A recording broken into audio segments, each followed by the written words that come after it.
नमस्कार, जय हिंद, वंदे मातरम। दोस्तों, स्वागत है आपका एक बार फिर मेरे YouTube चैनल पर। दोस्तों, हम आपके बीच एक बार फिर लेकर पहुंचे हैं बिहार विधानसभा चुनाव का एक और चौंकाने वाला सर्वे। दोस्तों, बिहार में सियासत की गर्मी अपने चरम पर जा पहुंची है। 2025 के विधानसभा चुनाव को लेकर हर पार्टी ने मैदान संभाल लिया है। एक और एनडीए गठबंधन है, जहां मुख्यमंत्री नीतीश कुमार विकास और सुशासन के नाम पर जनता से जुड़ने की कोशिश में लगे हुए हैं। वहीं दूसरी ओर इंडिया महागठबंधन के नेता तेजस्वी यादव बदलाव की लहर चलाने में जुट चुके हैं। वहीं दोस्तों, बीजेपी अपनी संगठनात्मक ताकत और मोदी फैक्टर के सहारे शीर्ष जीत का भरोसा जता रही है। तो आरजेडी बेरोजगारी, शिक्षा और महंगाई जैसे मुद्दों को लेकर जनता के बीच मैदान में उतर चुकी है। गांव-गांव में जनसभाएं हो रही हैं, रैलियां जोरों पर हैं और सोशल मीडिया पर सियासी बहसें चरम पर जा पहुंची हैं। हर तरफ बस एक ही सवाल गूंज रहा है, क्या नीतीश दोबारा सत्ता में लौटेंगे या तेजस्वी का जोश बिहार की राजनीति का चेहरा बदल देगा। दोस्तों, 2025 का यह चुनाव तय करेगा कि बिहार की जनता अनुभव पर भरोसा करती है या बदलाव पर। इसी के चलते दोस्तों, हम आपके बीच लेकर पहुंचे हैं यही महीने होने वाले बिहार की 243 विधानसभा सीटों का एक और ताजा सर्वे। दोस्तों, इस सर्वे में जानेंगे कि किस पार्टी को किस जिले में कितनी सीटें मिल सकती हैं। लेकिन इससे पहले आप वीडियो पर नए हैं तो वीडियो को लाइक कीजिए, चैनल को सब्सक्राइब कीजिए और बेल आइकन प्रेस करना बिल्कुल ना भूलें ऐसे होने वाले चुनाव के सबसे पहले और सटीक सर्वे पाने के लिए। तो चलिए दोस्तों, बिना किसी देरी के शुरुआत करते हैं। सबसे पहले पूर्णिया विधानसभा क्षेत्र की 7 विधानसभा सीटों के जितने भी रुझान सामने निकल कर आ रहे हैं, उनमें एनडीए गठबंधन और इंडिया महागठबंधन के बीच कांटे की टक्कर देखने को मिल रही है, जिसके चलते दोनों ही गठबंधनों को 3-3 सीट ही, अन्य के खाते में 1 सीट। इसके अलावा दोस्तों, जन स्वराज पार्टी को कोई भी सीट मिलती हुई दिखाई नहीं दे रही है। वहीं दोस्तों, बात करें अगले विधानसभा क्षेत्र औरंगाबाद की 6 विधानसभा सीटों पे जितने भी रुझान सामने निकल कर आ रहे हैं, उनमें एनडीए गठबंधन और इंडिया महागठबंधन के बीच एक बार फिर कड़ा मुकाबला देखने को मिल रहा है, जिसके चलते दोनों ही गठबंधनों को 3-3 सीट तो वहीं जन स्वराज पार्टी और अन्य का सुपड़ा साफ होता दिखाई दे रहा है। दोस्तों, बात करें अगले विधानसभा क्षेत्र किशनगंज की 4 विधानसभा सीटों के जितने भी रुझान सामने निकल कर आ रहे हैं, उनमें एनडीए गठबंधन और इंडिया महागठबंधन के खाते में 2-2 सीट जाती हुई दिखाई दे रही है। इसके अलावा दोस्तों, जन स्वराज पार्टी और अन्य का किशनगंज में भी खाता खुलता दिखाई नहीं दे रहा है। तो वहीं दोस्तों, बात करें अगले विधानसभा क्षेत्र जहानाबाद की 3 विधानसभा सीटों के जितने भी रुझान सामने निकल कर आ रहे हैं, अभी तक उनमें एनडीए गठबंधन को 1 सीट तो इंडिया महागठबंधन को 2 सीट मिल सकती है। इसके अलावा दोस्तों, जन स्वराज पार्टी और अन्य के खाते में कोई भी सीट जाती हुई दिखाई नहीं दे रही है। वहीं दोस्तों, बात करें अगले विधानसभा क्षेत्र सहरसा की 4 विधानसभा सीटों के जितने भी रुझान अभी तक सामने निकल कर आए हैं, उनमें एनडीए गठबंधन और इंडिया महागठबंधन को 2-2 सीट मिल सकती है। इसके अलावा दोस्तों, जन स्वराज पार्टी और अन्य को कोई भी सीट मिलती हुई दिखाई नहीं दे रही है। तो वहीं दोस्तों, बात करें अगले विधानसभा क्षेत्र कैमूर की 4 विधानसभा सीटों के जितने भी रुझान सामने निकल कर आ रहे हैं, उनमें एनडीए गठबंधन और इंडिया महागठबंधन के बीच एक बार फिर कड़ा मुकाबला देखने को मिल रहा है, जिसके चलते दोनों ही गठबंधनों के खाते में 2-2 सीट जा सकती है। इसके अलावा दोस्तों, जन स्वराज पार्टी और अन्य का सुपड़ा साफ होने का अनुमान लगाया जा रहा है। तो वहीं दोस्तों, बात करें अगले विधानसभा क्षेत्र अरवल की 2 विधानसभा सीटों के जितने भी रुझान सामने निकल कर आ रहे हैं, उनमें एनडीए गठबंधन और इंडिया महागठबंधन के खाते में 1-1 सीट जा सकती है। इसके अलावा दोस्तों, जन स्वराज पार्टी और अन्य का अरवल में भी खाता खुलता दिखाई नहीं दे रहा है। वहीं दोस्तों, बात करें अगले विधानसभा क्षेत्र गया की 10 विधानसभा सीटों के जितने भी रुझान सामने निकल कर आ रहे हैं, उनमें एनडीए गठबंधन को 4 सीट तो इंडिया महागठबंधन को 5 सीट मिल सकती है। इसके अलावा दोस्तों, जन स्वराज पार्टी का सुपड़ा साफ तो वहीं अन्य के खाते में 1 सीट जा सकती है। तो वहीं दोस्तों, बात करें अगले विधानसभा क्षेत्र सीतामढ़ी की 8 विधानसभा सीटों के जितने भी रुझान सामने निकल कर आ रहे हैं, उनमें एनडीए गठबंधन को 3 सीट, इसके अलावा दोस्तों, इंडिया महागठबंधन के खाते में 5 सीट जाने का अनुमान लगाया जा रहा है। इसके अलावा दोस्तों, जन स्वराज पार्टी और अन्य के खाते में कोई भी सीट जाती हुई दिखाई नहीं दे रही है। तो वहीं दोस्तों, बात करें अगले विधानसभा क्षेत्र समस्तीपुर की 10 विधानसभा सीटों के जितने भी रुझान सामने निकल कर आ रहे हैं, उनमें एनडीए गठबंधन को 4 सीट तो वहीं इंडिया महागठबंधन के खाते में 6 सीट जाती हुई दिखाई दे रही है। इसके अलावा दोस्तों, जन स्वराज पार्टी और अन्य का समस्तीपुर में भी खाता खुलता दिखाई नहीं दे रहा है। तो वहीं दोस्तों, बात करें अगले विधानसभा क्षेत्र जमुई की 4 विधानसभा सीटों के जितने भी रुझान सामने निकल कर आए हैं, अभी तक उनमें एनडीए गठबंधन और इंडिया महागठबंधन के खाते में 2-2 सीट, इसके अलावा दोस्तों, जन स्वराज पार्टी और अन्य को कोई भी सीट मिलती हुई दिखाई नहीं दे रही है। तो वहीं दोस्तों, बात करें अगले विधानसभा क्षेत्र बक्सर की 4 विधानसभा सीटों के जितने भी रुझान सामने निकल कर आ रहे हैं, उनमें एनडीए गठबंधन और इंडिया महागठबंधन को 2-2 सीट तो वहीं जन स्वराज पार्टी और अन्य का बक्सर में सुपड़ा साफ होने का अनुमान लगाया जा रहा है। तो वहीं दोस्तों, बात करें अगले विधानसभा क्षेत्र खगड़िया की 4 विधानसभा सीटों के जितने भी रुझान सामने निकल कर आए हैं, अभी तक उनमें एनडीए गठबंधन और इंडिया महागठबंधन के खाते में 2-2 सीट जाती हुई दिखाई दे रही है। इसके अलावा दोस्तों, जन स्वराज पार्टी और अन्य का खाता खुलता दिखाई नहीं दे रहा है। वहीं दोस्तों, बात करें अगले विधानसभा क्षेत्र मधेपुरा की 4 विधानसभा सीटों के जितने भी रुझान सामने निकल कर आ रहे हैं, उनमें एनडीए गठबंधन और इंडिया महागठबंधन के खाते में 2-2 सीट तो वहीं जन स्वराज पार्टी और अन्य के खाते में कोई भी सीट जाती हुई दिखाई नहीं दे रही है। तो वहीं दोस्तों, बात करें अगले विधानसभा क्षेत्र शिवहर की 1 विधानसभा सीट के जितने भी ताजा सर्वे सामने निकल कर आ रहे हैं, उनमें एनडीए गठबंधन जन स्वराज पार्टी और अन्य का सुपड़ा साफ होने का अनुमान जताया जा रहा है। इसके अलावा दोस्तों,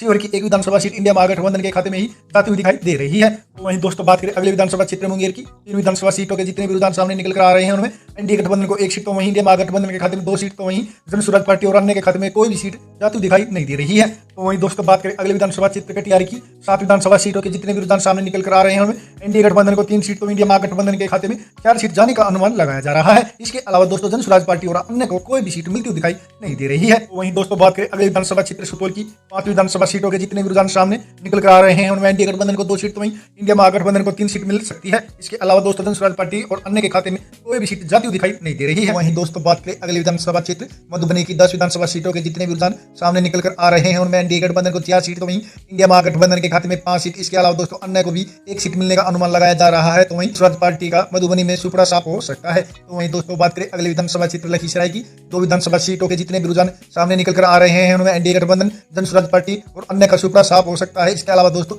लखीसराय की दोनों विधानसभा सीट इंडिया महागठबंधन के खाते में ही जाती हुई दिखाई दे रही है। दोस्तों जैसा कि आप ऊपर देख रहे हैं बिहार की 243 विधानसभा सीटों में से 102 विधानसभा सीटों के ताजा सर्वे में एनडीए गठबंधन को 43 सीट तो इंडिया महागठबंधन के खाते में 56 सीट जाती हुई दिखाई दे रही है। इसके अलावा दोस्तों जन स्वराज पार्टी का अभी तक खाता खुलता दिखाई नहीं दे रहा है। तो वहीं अन्य के खाते में 3 सीट जाती हुई दिखाई दे रही है। तो वहीं दोस्तों बात करें अगले विधानसभा क्षेत्र अररिया की 6 विधानसभा सीटों के जितने भी रुझान सामने निकल कर आ रहे हैं उनमें एनडीए गठबंधन को 2 सीट तो वहीं इंडिया महागठबंधन के खाते में 4 सीट जाने का अनुमान जताया जा रहा है। इसके अलावा दोस्तों जन स्वराज पार्टी और अन्य के खाते में कोई भी सीट जाती हुई दिखाई नहीं दे रही है। तो वहीं दोस्तों बात करें अगले विधानसभा क्षेत्र मुजफ्फरपुर की 11 विधानसभा सीटों के जितने भी रुझान सामने निकल आ रहे हैं उनमें एनडीए गठबंधन को 4 सीट तो इंडिया महागठबंधन के खाते में 5 सीट। इसके अलावा दोस्तों जन स्वराज पार्टी और अन्य को भी मुजफ्फरपुर में एक सीट मिलती हुई दिखाई दे रही है। तो वहीं दोस्तों बात करें अगले विधानसभा क्षेत्र सारण की 10 विधानसभा सीटों के जितने भी रुझान सामने निकल कर आए हैं अभी तक उनमें एनडीए गठबंधन को 3 सीट तो वहीं इंडिया महागठबंधन के खाते में 5 सीट जाती हुई दिखाई दे रही है। इसके अलावा दोस्तों जन स्वराज पार्टी और अन्य को भी सारण में एक सीट मिलने का अनुमान जताया जा रहा है। तो वहीं दोस्तों बात करें अगले विधानसभा क्षेत्र बांका की 5 विधानसभा सीटों के जितने भी रुझान सामने निकल कर आ रहे हैं उनमें एनडीए गठबंधन को 2 सीट तो इंडिया महागठबंधन के खाते में 3 सीट जा सकती है। इसके अलावा दोस्तों जन स्वराज पार्टी और अन्य का बांका में सुपड़ा साफ हो सकता है। तो वहीं दोस्तों बात करें अगले विधानसभा क्षेत्र नालंदा की 7 विधानसभा सीटों के जितने भी रुझान सामने निकल कर आ रहे हैं उनमें एनडीए गठबंधन और इंडिया महागठबंधन के बीच कांटे की टक्कर बताई जा रही है, जिसके चलते दोनों ही गठबंधनों को 3-3 सीट वहीं अन्य के खाते में भी 1 सीट जाती हुई दिखाई दे रही है। इसके अलावा दोस्तों जन स्वराज पार्टी को कोई भी सीट मिलती हुई दिखाई नहीं दे रही है। तो वहीं दोस्तों बात करें अगले विधानसभा क्षेत्र वैशाली की 8 विधानसभा सीटों के जितने भी रुझान सामने निकल कर आए हैं अभी तक उनमें एनडीए गठबंधन को 3 सीट तो इंडिया महागठबंधन के खाते में 5 सीट जाने का अनुमान लगाया जा रहा है। इसके अलावा दोस्तों जन स्वराज पार्टी और अन्य का सुपड़ा साफ हो सकता है।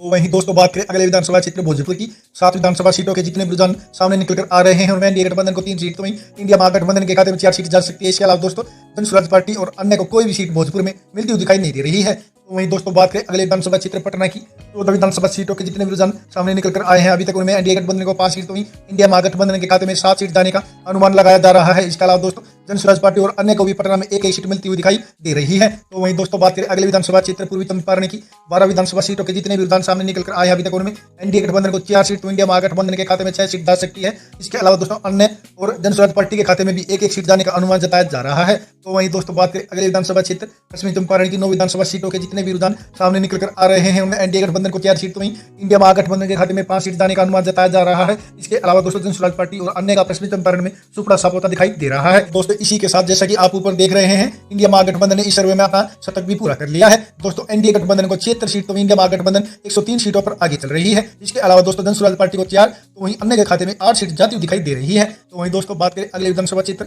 सीवान की 8 विधानसभा सीटों के जितने भी रुझान सामने निकल कर आ रहे हैं उनमें एनडीए गठबंधन को 3 सीट तो वहीं इंडिया महागठबंधन के खाते में 5 सीट जा सकती है। इसके अलावा दोस्तों जन स्वराज पार्टी और अन्य के खाते में कोई भी सीट जाती हुई दिखाई नहीं दे रही है। वहीं दोस्तों बात करें अगले विधानसभा क्षेत्र भागलपुर की 7 विधानसभा सीटों के जितने भी रुझान सामने निकल कर आ रहे हैं उनमें एनडीए गठबंधन को 3 सीट तो वहीं इंडिया महागठबंधन के खाते में 4 सीट जाने का अनुमान लगाया जा रहा है। इसके अलावा दोस्तों जन स्वराज पार्टी और अन्य का भागलपुर में खाता खुलता दिखाई नहीं दे रहा है। तो वहीं दोस्तों बात करें अगले विधानसभा क्षेत्र शेखपुरा की 2 विधानसभा सीटों के जितने भी रुझान सामने निकल कर आ रहे हैं उनमें एनडीए गठबंधन और इंडिया महागठबंधन के खाते में एक सीट तो वहीं जन स्वराज पार्टी और अन्य के खाते में कोई भी सीट जाती हुई दिखाई नहीं दे रही है। तो वहीं दोस्तों बात करें अगले विधानसभा क्षेत्र रोहतास की 7 विधानसभा सीटों के जितने भी रुझान सामने निकल कर आए हैं अभी तक उनमें एनडीए गठबंधन को 3 सीट तो इंडिया महागठबंधन के खाते में 4 सीट जाने का अनुमान जताया जा रहा है। इसके अलावा दोस्तों जन स्वराज पार्टी और अन्य को रोहतास में कोई भी सीट मिलती हुई दिखाई नहीं दे रही है। तो वहीं दोस्तों बात करें अगले विधानसभा क्षेत्र गोपालगंज की 6 विधानसभा सीटों के जितने भी रुझान सामने निकल कर आए हैं अभी तक उनमें एनडीए गठबंधन को 2 सीट तो वहीं इंडिया महागठबंधन के खाते में 4 सीट जा सकती है। इसके अलावा दोस्तों जन स्वराज पार्टी